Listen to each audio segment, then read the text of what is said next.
Hello, I'm EnterElysium and welcome to IRL News, where we talk about some gaming news. So, what's been going on? Quite a lot actually. So, we'll start off with The Sims 4. No copies are given to reviewers before release.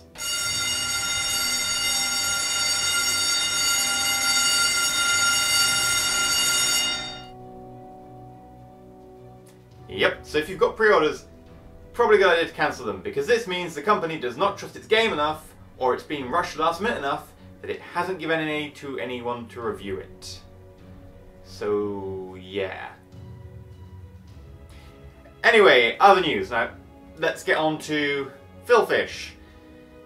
Developer, famous for being kind of a dick to everyone. He said recently that there will be no Fez 2, because gamers don't deserve it. Yeah, I can understand where he's coming from, maybe, that, you know, a lot of gamers can be dicks, and, you know, can be mean about things and so on, and maybe that's what he's saying. But saying gamers don't deserve it implies all gamers. It doesn't mean most gamers or a certain minority of gamers. It just says gamers don't deserve it. And, you know, I'm a gamer. I haven't played Fez 1, but why do I not deserve Fez 2? Do I need to deserve a game? I don't know, it's yours to make. But I find that kind of insulting, and I don't even play Fez, so... But then there was a blog post from another indie company that said basically, oh, gamers are on average, you know, pretty naff. They're a pretty horrible group of people. You know, they're more likely than most groups to be, you know, cyberbullies and stuff like that, and, you know, they pay 10 cents for the Humble Bundle and so on. Indie games are so cheap these days that we don't make much money off you, and you're not worth much to us. And I was like, you're telling me that I pay 10 cents for the Humble Bundle? Really? I know you're saying on average, and then you're going, right, so we can make these blanket statements. Like, here's the thing for life, everyone. If it's on average, you say on average. So say, on average, gamers aren't worth very much to an indie dev. Fine. Don't say games aren't worth very much. Because, you know, they're kind of the ones who actually buy a game if you're an indie dev. Don't make blanket statements when you mean most or an average. Because if you make a blanket statement, the presumption is normally all. Or at least that's how it can be implied. And it's incredibly rude to say. So, to be honest, I'm going to link the blog post down below. You'll probably find it highly insulting. I think it's meant to be that way. Don't tell me that I buy the Humble Bundle for 10 cents. I think people who do that are absolute bad people. 4-letter words. But don't tell me that I'm one of those people, or at least imply it in your statement, because I will find that offensive.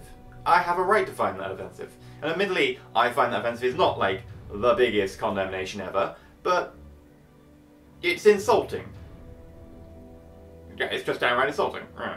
Anyway, moving quickly on to the last topic. This is one that's a little bit murkier. Okay, so Zoe Quinn, who is a female dev, indie dev, kind of gets a lot of hate for being, well, mostly for being a female indie dev, and for being fairly outspoken about it. Released a game recently on Steam, Depression Quest. I haven't played it, I'll be honest. It's mostly some sort of choose-your-own-adventure type game, but instead of like as a book, as a game. But, you know, it highlights the thing about depression, and it wasn't a Robbie Williams tie-in by any means, by the way, if anyone's thinking that. He actually came out before that. And, you know, it's a nice thing to be able to highlight, you know, kind of these mental illnesses. That's fine.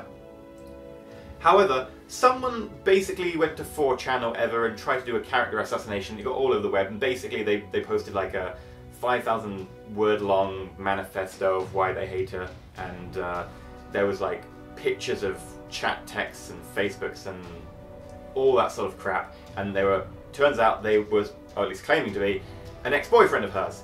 Now, let's be completely honest, I'm not going to go too in-depth about that bit, because posting chat logs and texts and emails and stuff, that makes me really uncomfortable, and I don't think that stuff should really be.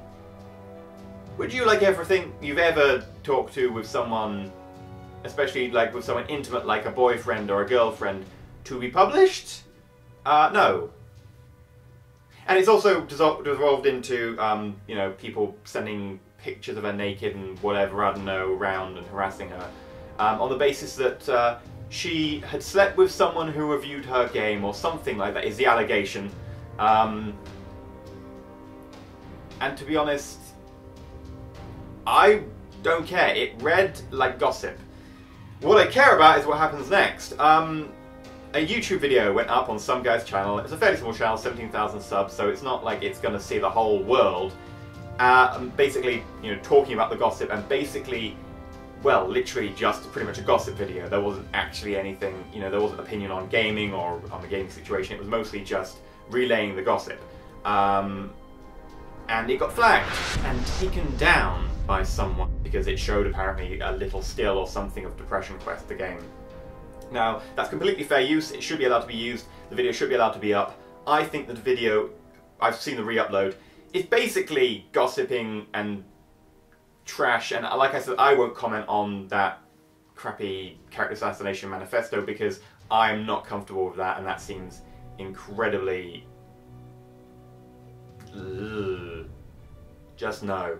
But, nonetheless, the YouTube video talking about it should be allowed, even if it is complete crap.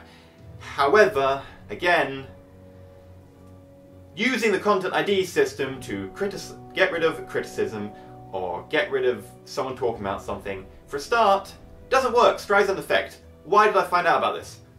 Because the video got taken down and I saw it on Reddit. Secondly, you can't do that because it's actually illegal. Yeah.